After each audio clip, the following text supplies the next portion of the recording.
So, within that kind of discussion about the state of energy, we've been scanning the international market. We've talked a little bit about Russia and as well as China. But essentially, is that a fair take on Canada's energy position? Is we're kind of standing on the sideline as other players supply the market, and meanwhile, we've got a government trying to shut down our fossil fuel industry. Is that kind of the bottom line? Well, it is, but it isn't very relevant, quite frankly, to Canadian LNG because the reality is that we can't get our LNG to Europe, and if we did, it would Uh-huh. be exorbitant. And it doesn't really make that much difference. The real difference is where we can get it to China, and Uh-huh. and it reduce emissions dramatically. We're not going to supply Europe, and if we did, it's a small market, really, compared to what we can do with China. So my whole point of my column was, okay, so we have this ridiculous and harmful and useless carbon tax that's all kinds of ways destroying the economy and destroying people's lives. Uh, and yet we have this ability to export natural gas through LNG to reduce the emissions by a million times more, or that's probably an understatement, than anything we can do with the carbon tax in Canada.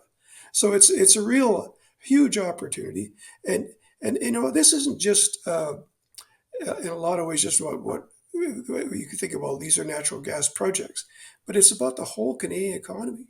I mean, the transportation systems, the ability to produce goods and services, the efficiency and lowering the cost of everything we do, and at the same time creating industries.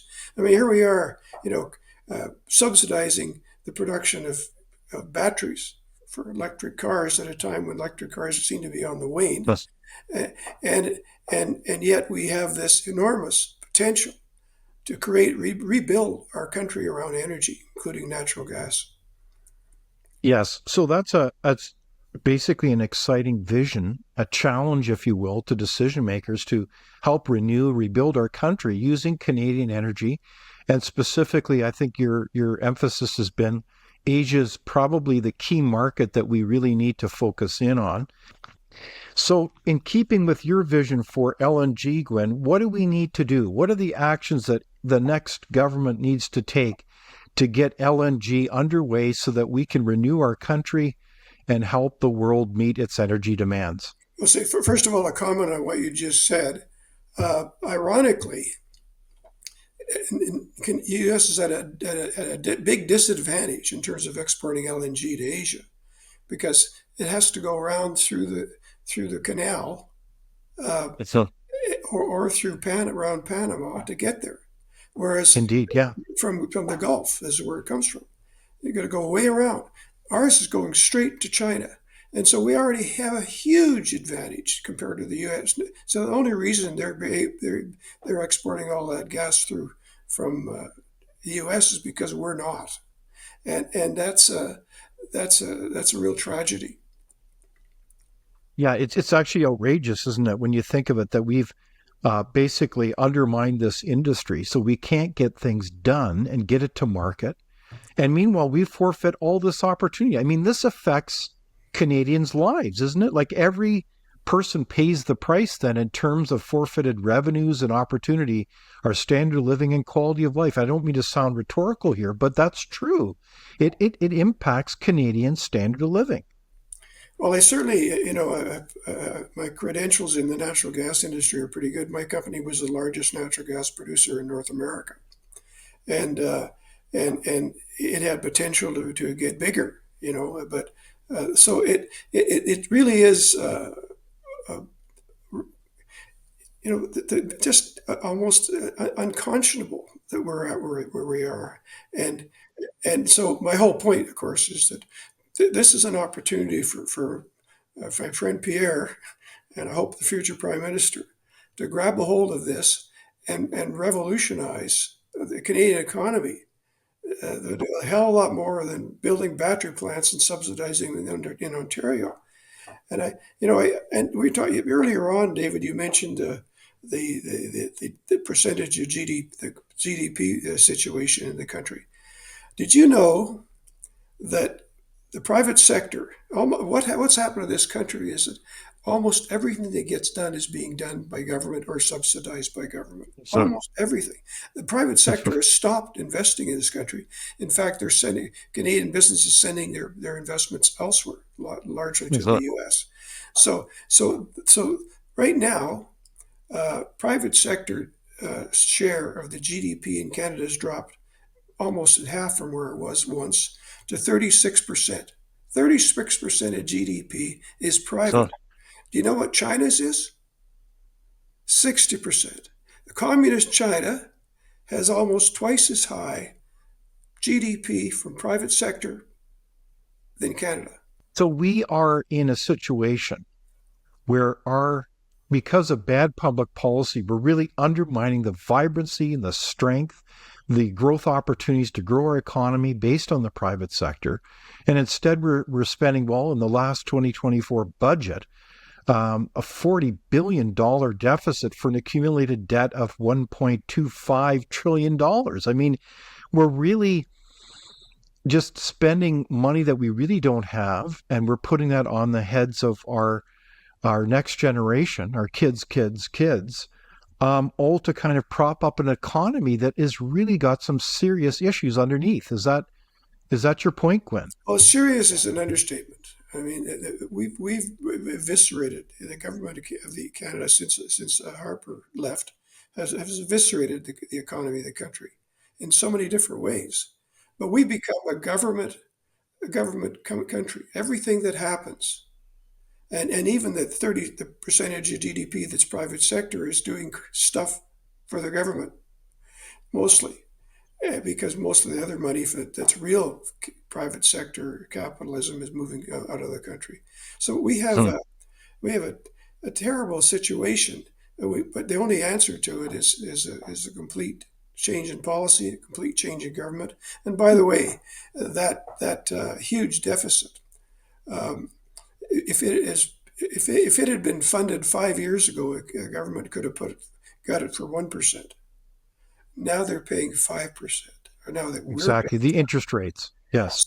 So the opportunity, whether you're in business or government, when we did borrow, we always That's it. we always fixed it in at the lowest rate possible at the time, instead of assuming that it's going to be like that forever, because it never is. I mean, So, Pierre Trudeau, uh, Justin's father, proved that when the deficit skyrocketed and interest rates hit 23%. exactly. So perhaps, as the saying goes, history doesn't necessarily repeat itself, but it certainly does speak in rhymes.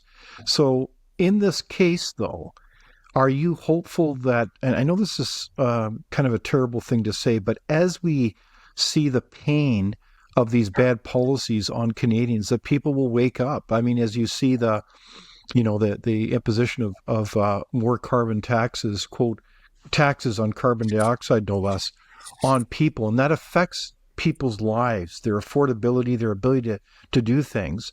Will that pain surely over time wake people up to say, this isn't working? I think they already are. I mean, they already are waking up to that. But I think people, at least under this Liberal government, are just feeling helpless. They don't feel Mhm. there's anything they can do. They can't buy a house. They can't. Everything's costing more. There's no hope. Right on. No. And when that happens to a country, it's hard for anybody that can see a way out, and that's very Yeah. sad because we are great and should be a great and rich country. No, I would be very much inclined to agree with you, and that lack of hope is very concerning. I guess a question I have to you as a corporate leader who certainly knows a broad network of other leaders, not only across Canada but around the world. Um, are people starting to really realize that this is not a narrow partisan issue at all? This is truly about the future of the country and for our children. So are people waking up to the reality that we need to speak up more? We need to act. What are you sensing among your conversations with peers? Well, first of all, peers in the business community are realistic. They can't. There's no basis for investing in the country. Sorry, can Tax you repeat that? Sorry, you said what? No basis to invest in the country anymore? There's no basis for expanding their investing in the country because because the opportunities are basically being taxed away, or in other words, they can't Mhm. see a business case. And that takes me back to the time when Pierre, when Justin Trudeau said there wasn't a quote business case for natural gas Yeah, export. crazy. But Yeah. now Canada and Canadian business are having trouble finding things to investing where there's a business case because their taxes are going up. Mhm. If they do well and their stock goes up, it gets more and more taxed away by recent changes. It's like almost a helpless feeling that But unless something dramatic changes, there's not much they can do. And of course, the answer to that is a big change in government. And even when that happens, then Pierre's going to have a giant job, and he'll have as much support and so on as possible to, to, to turn this around. I think your point is well taken, Gwen. You've got to create the conditions for success, the conditions to grow your economy, to invest in your country, to believe in it, to have hope. And so this last budget, then, as we look, at its significant deficit of some $40 billion, we've got an increase in capital gains that has been well publicized.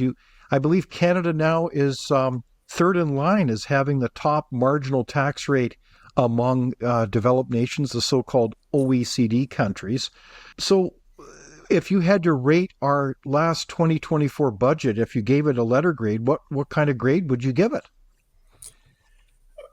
Well, what's the lowest possible grade you can give something? you know, it's not just the economy per se, but if one of your family or personally gets sick, you can't get it's almost impossible to get treated. There's this because quote we can't fund it, and the reason we Hmm. can't fund it is because we've eviscerated the ability to fund everything. Hmm.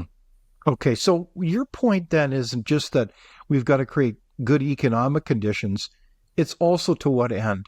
The end is ultimately our quality of life, and all this is interrelated from affordable, reliable energy to a great business climate means a great quality of life for all Canadians. Is that the punchline?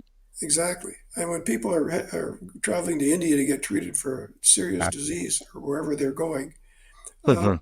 that's fundamental. I mean, I have to say, fortunately, my wife and I share good health, but we have grandkids and relatives and other Mhm. people, and we despair sometimes and we worry. Indeed. What if somebody gets sick?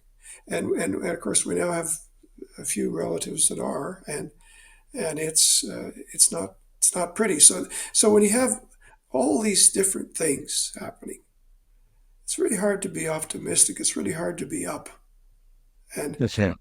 we have to find a way of lifting people up. Well said. So pay attention, everyone, as Canadians, as we look to our future. We've got serious choices to make, and I appreciate, Gwyn Morgan, you joining us today for this enlightening conversation, not only about the state of energy, but also the state of our country. Thank you. Good. It was good to be here. Thank you, David. You do great work.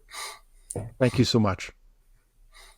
Without open discussion and debate, you're not thinking, nor are you free. Comment below. We'd love for you to join the conversation.